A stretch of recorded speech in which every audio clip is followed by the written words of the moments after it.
भाभी ने दिया ननद के बच्चे को जन्म। दीदी आपको खुशखबरी देनी थी, आप माँ बनने वाली हैं।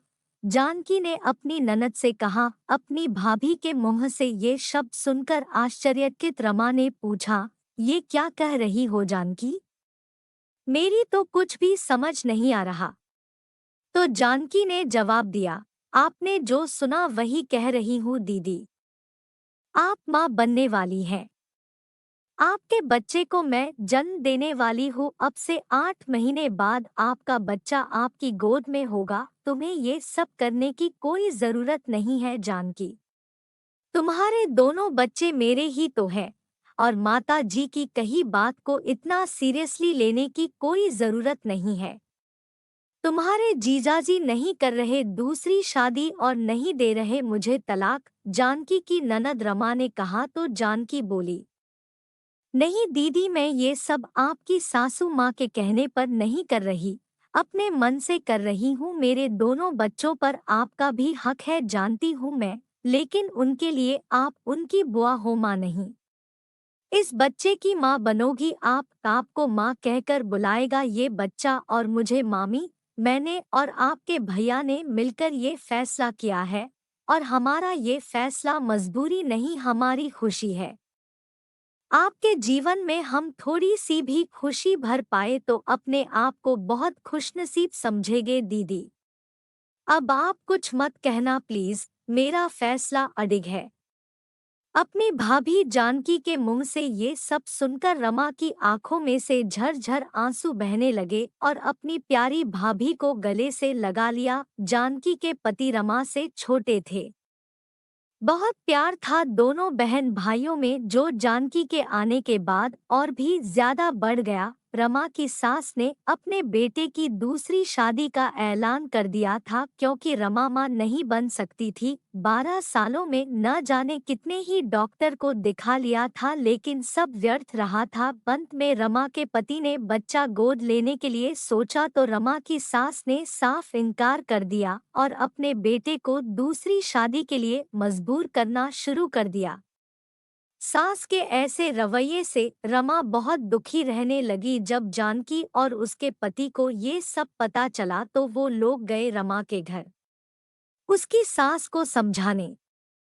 बातों ही बातों में रमा की सास ने जानकी से कह दिया, अगर ज्यादा ही दर्द हो रहा है अपनी ननद का दुख देखकर तो अपने बच्चों में से कोई एक बच्चा दे दे उसे। रमा के भाई का बच्चा तो गोद रख सकते हैं हम, लेकिन कहीं और से हरगिज नहीं। अनाथालय के बच्चों की ना जाति का पता होता है ना वंश का। तेरे बच्चे के बारे में सब कुछ पता तो है हमें। अगर तू अपना बच्चा दे देती है तो ना मेरे बेटे की दूसरी शादी होगी और ना ही तलाक। अब फैसला तेरे हाथ में है। मुझे रमा बहू बुरी थोड़े ही लगती है, मुझे तो बस एक बच्चा चाहिए। अपने जीते जी इस आंगन में खेलता तो देख लूं अपने पोते या पोती को। ननद की सास की बात सुनकर जानकी को बहुत दुख हुआ क्योंकि ना ही वो अपना बेटा दे सकती थी ना ही बेटी। दोनों बच्चे समझदार हैं, का पता है उन्हें बुआ और माँ में। रमा ने तो साफ कह दिया था जानकी से कि उसकी माता जी की कही बातों को दिल पर ना लिया जाए और अपनी सास की तरफ से माफी भी मांगी। रमा ने जानकी वहां से तो चली आई अपनी ननद को ये एहसास करवाकर कि उसकी सास की कही बातों पर ध्यान नहीं दिया उसने, लेकिन अपने घर आकर वह कई दिनों तक चैन से सो ना पाई। उसके दिमाग में रमा और उसकी सास का चेहरा ही घूमता रहा। बच्चे की किलकारी सुनने के लिए तरसती एक माँ और दादी माँ को उनका अपना बच्चा देने के लिए जानकी ने फैसला लिया कि वह एक बच्चे को जन्म देगी जो सिर्फ उन लोगों का होगा। उसके इस फैसले से अगर उसकी ननद के परिवार में खुशियाँ आएगी तो वो ऐसा करेगी।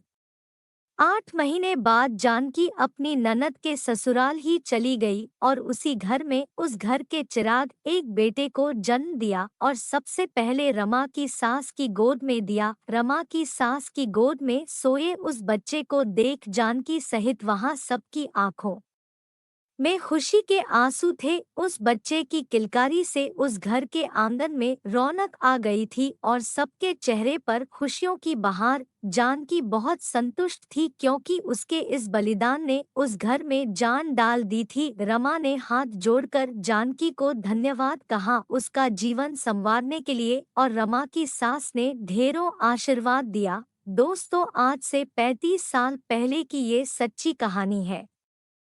ननद भाभी के बीच ऐसा प्यार मैंने कहीं नहीं देखा।